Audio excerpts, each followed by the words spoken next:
चलिए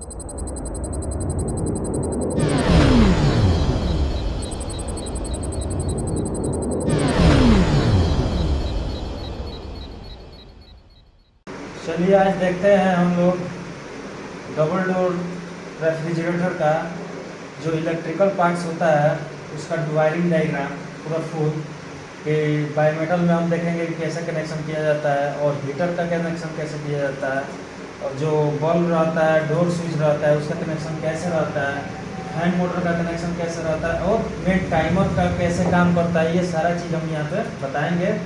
और कंप्रेसर पर कैसे सप्लाई जाता है वो भी हम बताएंगे यहाँ पे। तो चलिए देखते हैं कि कैसे कैसे कनेक्शन किया जाता है। तो दोस्तों यहाँ पर देखा जाए तो यहाँ पर हम लोग सबसे पहले न्यूट्रल और फेस का एक दोनों वायर रहता है इसमें। तो यहाँ पर न्यूट्रल और फेस दोनों कर लिया गया है, अलग अलग एक सीरीज बना लिया गया है।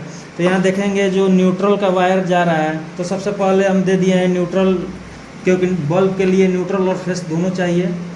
और उसके बाद से यहाँ पर बल्ब के लिए फेस वायर यहाँ जो रेड है फेस है और यहाँ से डायरेक्ट डोर स्विच में जा रहा है और डोर स्विच से आपको बल्ब में चला जा रहा है कि दरवाज़ा खुलेगा, ऑन बंद होगा तो ये जलेगा और चालू होगा।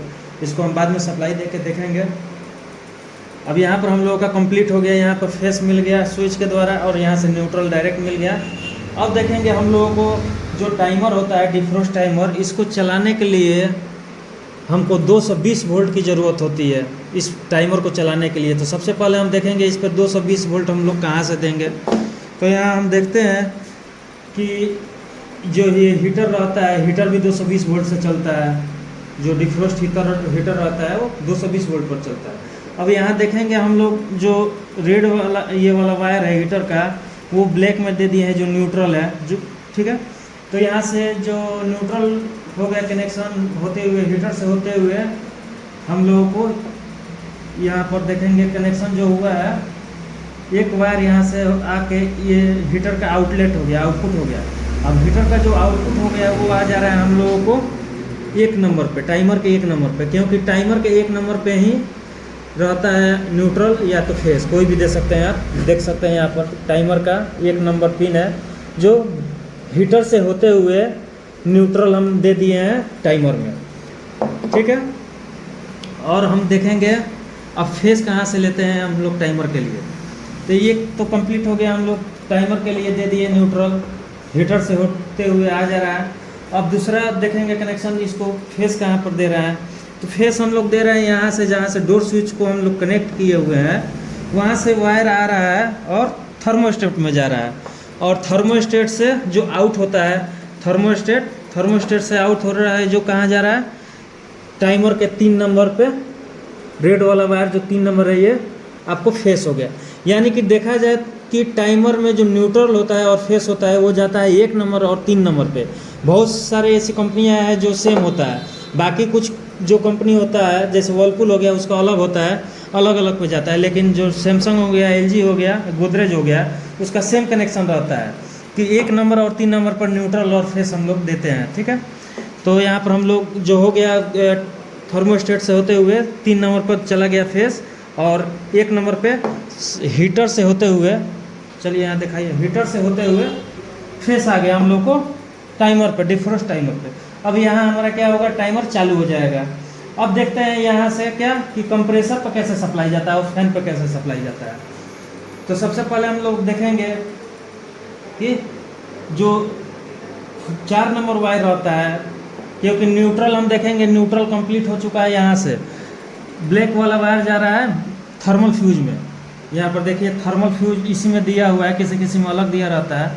तो यहाँ पर थर्मल फ्यूज और बायोमेटल एक में दिया हुआ है। जो ब्लू वाला वायर है वो रेड वाला वायर हुआ है आउट, ये क्या हुआ है, थर्मल फ्यूज का है। ये सेफ्टी के लिए दिया रहता है थर्मल फ्यूज, कि हीटर जब ऑन ना हो तो ये उस टेम्परेचर पे ख़राब हो जाए, यानी कि इसका जो कनेक्शन रहता है वो फ्यूज कर जाए यहाँ पर, ठीक है। तो ये क्या होता है, थर्मल जो फ्यूज है ये उड़ जाता है और सेफ्टी के लिए, यानी कि कंप्रेसर का सप्लाई कट कर देता है और हीटर का सारा सप्लाई कट कर देता है।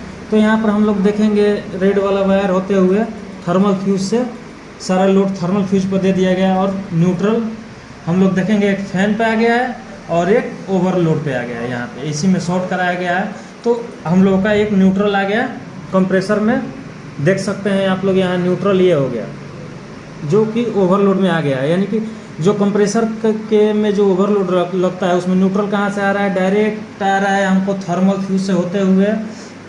हम लोग देखेंगे कि यहाँ एक न्यूट्रल फैन के लिए भी चाहिए, क्योंकि जो फैन होता है वो 220 वोल्ट होता है जिसमें डिफ्यूज टाइमर लगा रहता है। तो यहाँ देखेंगे 220 वोल्ट इसको चाहिए, तो यहाँ शॉर्ट करा के हम लोग ले लिए हैं ब्लैक से, और ये येलो वाला चला गया है कंप्रेसर में, न्यूट्रल हम लोग दे देंगे। अब देखेंगे कंप्रेसर को फेस कहाँ से मिल रहा है। तो कंप्रेसर का जो फेस मिलता है वो टाइमर से मिलता है, और एक फेस जो मिलता है हम लोगों को हीटर के लिए वो भी टाइमर से मिलता है।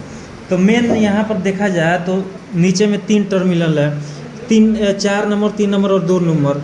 तो हम देखेंगे कि यहाँ टाइमर में 3 नंबर पर जो आया हुआ है ये हम लोग का फेस आया हुआ है। यहाँ पे 3 नंबर पे फेस आया हुआ है। अब जब तक यहाँ से फेस इस पर नहीं जाएगा, ये वाला जो 4 नंबर वायर है इसका टाइमर का जो 4 नंबर जाएगा वो कंप्रेसर के रिले पे जाएगा, तो कंप्रेसर स्टार्ट हो जाएगा।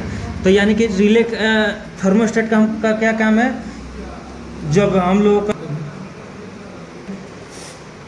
चले हम देखेंगे यहाँ पे कि कंप्रेसर को तो हम लोग न्यूट्रल यहाँ से दे दिए थे डायरेक्ट, एक फैन में कंप्रेसर में कंप्लीट हो गया था। अब हमको चाहिए क्या चीज़, फेस चाहिए कंप्रेसर में और फैन में। तो हम देखेंगे फैन में कहाँ से आता है। अब जो ये 4 नंबर वायर होता है, 4 नंबर जो टाइमर का पिन होता है वो आउटपुट होता है कंप्रेसर का और फैन मोटर का, क्योंकि यहाँ से हम फैन मोटर का रिले से दे दिए हैं दोनों।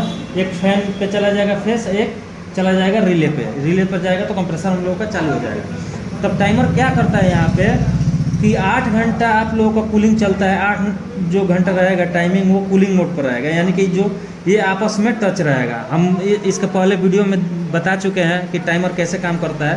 तो यहाँ 4 नंबर पर सप्लाई चला जाता है। अब जैसे ही हम लोगों का जो कॉइल होता है कूलिंग हो जाता है और टेम्परेचर चला जाता है -5 डिग्री पे, कॉइल यानी कि पूरा बर्फ़ जम जाता है कूलिंग कॉइल पे, फ्रिज के जो फ्रीजर में लगा हुआ है कॉइल, तो उसमें जब -5 डिग्री चला जाता है तो ये बायोमेटल क्या होता है, एक्टिव हो जाता है, ये क्लोज रहता है अभी, ठीक है।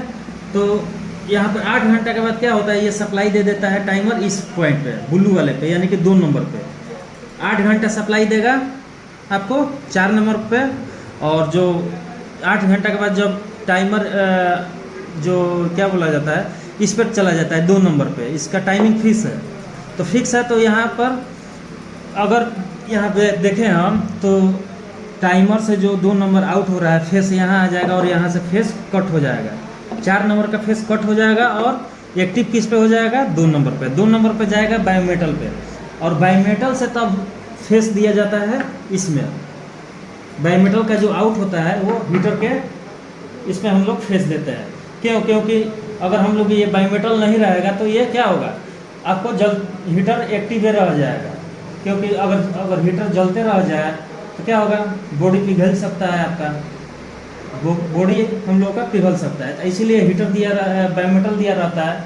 अब बायोमेटल का क्या काम हम लोग देखेंगे। अगर बायोमेटल का देखा जाए तो मेन वर्क है इस हीटर को ऑन ऑफ करना।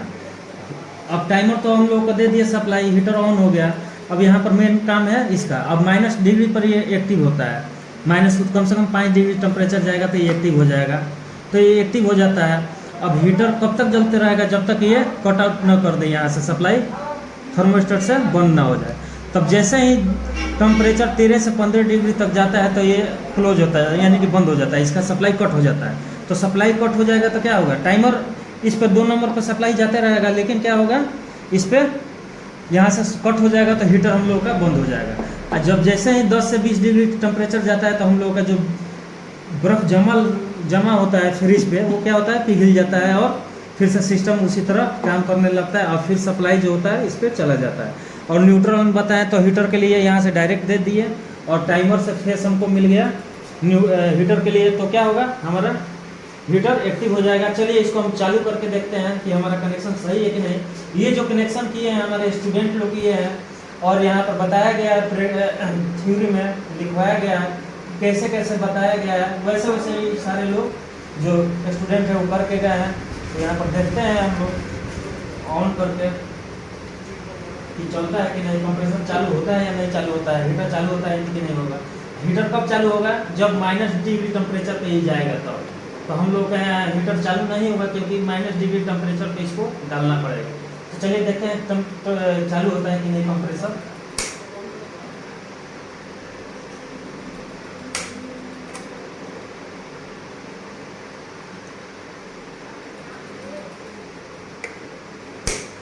देखिए हम लोग का फैन भी चालू हो गया, कंप्रेसर भी चालू हो गया। देखिए तो यहाँ देखिए, देखिए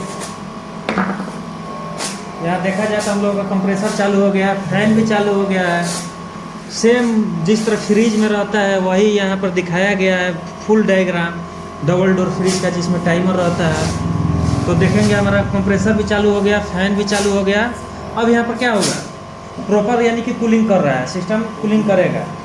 ठीक है, अब यहाँ पर हम लोग देखेंगे कि हीटर कब चालू होता है। तो हीटर चालू होता है जब इसका 8 घंटा टाइमिंग पूछ जाएगा टाइमर का। यहाँ पर जो पीछे नब होता है इसको नचाने पर हम लोग का टाइमिंग पूरा हो जाता है। तो यहाँ देखेंगे धीरे धीरे नचाएंगे, जब लास्ट पॉइंट आएगा वहाँ पर रोक देंगे, कंप्रेसर अपने ऑटोमेटिक बंद हो जाएगा। और देखिए कंप्रेसर हम लोगों का बंद हो गया और फैन भी बंद हो गया। अब कहाँ पर सप्लाई चला गया, हीटर पर सप्लाई चला गया। अब हीटर जबकि ऑन नहीं हो रहा है हम लोगों का, हीटर कब ऑन होगा, जब ये हम लोगों का जो बायोमेटल है जब तक ये ओपन ना हो जाए, यानी कि यहाँ से जब तक ये एक्टिव ना हो जाए तब तक ये आप लोगों का चालू।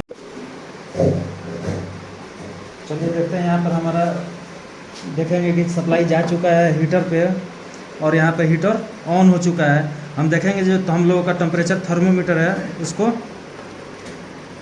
इसका जो प्रोब है हम लोग लगा दिए हैं इसके हीटर के नीचे। देखेंगे हमारा टेम्परेचर कितना है, टेम्परेचर 45 डिग्री जा चुका है और धीरे धीरे और बढ़ेगा इसका, देखेंगे कि।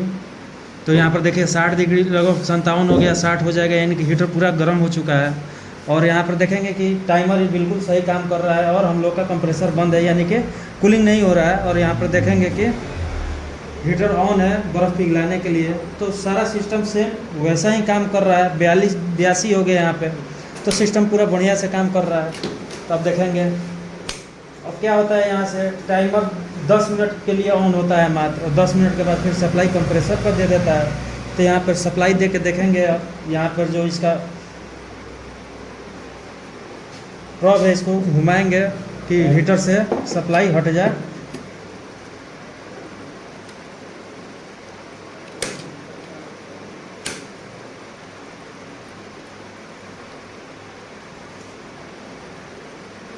अब यहाँ हम लोग टाइमर का नचाएंगे, देखिए यानी कि अब टाइमर क्या हो चुका है, कंप्रेसर पे सप्लाई दे चुका है और हीटर पे ख़त्म हो चुका है। तो सारा सिस्टम प्रोसेस जो है सेम वैसे ही काम कर रहा है जिस तरह फ्रिज में काम करता है। और देखेंगे कि हम हटा दिए हैं अपना टेम्परेचर मीटर का जो है, और यहाँ पर देखेंगे ठंडा करके, क्योंकि ये पूरा हीट हो चुका था, 100 डिग्री पार कर चुका था। तो ये ख़राब भी हो सकता है क्योंकि 100 डिग्री पर नहीं लेके जाना था, लेकिन सही है। देखिए हमारा कम हो गया टेम्परेचर।